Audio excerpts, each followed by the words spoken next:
asbabun nuzulnya. Allah berfirman, innal hasanati yudhibna as-sayyiati. Sesungguhnya perbuatan yang baik adalah menghapus dosa-dosa. Semua perbuatan yang baik menghapus perbuatan yang jelek. Asbabun nuzul, sebab diturunkan ayat ini pada saat seorang sahabat Nabi di Madinah, dia sedang menjual kurma. Tiba-tiba datang pembeli, seorang wanita cantik, lalu dia tergoda dengan kecantikannya, maka merayu. Penjual kurma ini merayu kepada wanita tersebut untuk mencari kurma yang lebih baik yang ada, yang dia simpan di dalam satu kamar kecil. Kemudian wanita ini masuk sesuai dengan arahan penjual kurma.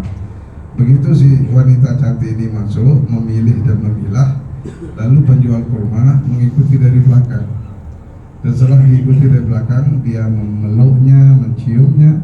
Pada saat dia memeluk wanita itu, dia tersadar apa yang dia lakukan adalah bertentangan dengan ajaran Nabi Muhammad SAW. Lalu dia meninggalkan wanita itu, berlari menjumpai baginda Nabi Muhammad SAW. Begitu dia tiba sampai di depan Rasulullah, dia mengatakan, ya Rasulullah, halaktu, saya celaka ya Rasulullah. Rasulullah menanyakan apa? Si penjual kurma menjawab, ya Rasulullah, tadi saya tergoda dengan kecantikan seorang wanita.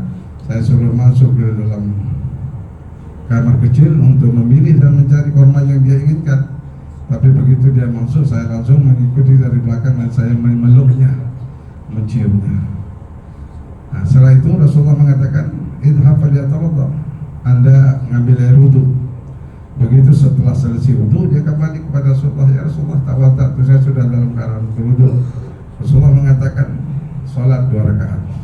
Pada saat sholat 2 rakaat ini, maka Allah mengutus malaikat Jibril untuk menyampaikan ayat tadi, innal hasanati yudhibna as-sayyi'at. Dengan sholatnya, perbuatan baiknya tadi, maka menghapus dosa yang mana sebelumnya dia telah memeluk seorang wanita. Jadi alhamdulillah sholat kita ini memang satu kewajiban, tetapi sholat sunnah-sunnahnya itu adalah menghapus dosa-dosa perbuatan buruk-buruk yang telah kita lakukan.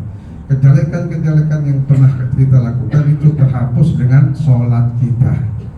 Itu nilai tambah dari sholat sunnah, rawatib, qabliyah, ba'diyah, duha, sunat wudu, sunat tasbih, qiyamul lail dan sebagainya. Salat ini adalah penghapus dosa.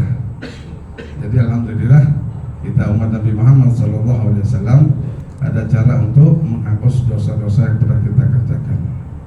Jadi inilah sebab diturunkan innal hasanati yudhibna as-sayyi'at. Sekarang kalau kita ingat-ingat kembali dulu masa muda kita, waktu kita belum begitu rajin melakukan sholat, ingat dosa-dosa apa saja yang pernah kita bersentuhan dengannya. Begitu kita ingat, langsung kita mengambil air wudu, lalu kita sholat 2 rakaat. Insya Allah, Allah akan menghapus dosa-dosa yang pernah kita lakukan. Jadi nikmatnya sholat ini luar biasa. Mudah-mudahan kita diberikan peningkatan ketaatan kepada Allah Subhanahu Wa Taala, terutama di Mekah sampai ke pulang ke tanah air. Dan semoga anak cucu kita semua diberikan kesempatan untuk melakukan ibadah haji, kesempatan yang sama, dan semoga kita mendapatkan haji yang mabrur, haji yang diterima oleh Allah SWT. Sekian, terima kasih. Assalamualaikum warahmatullahi wabarakatuh.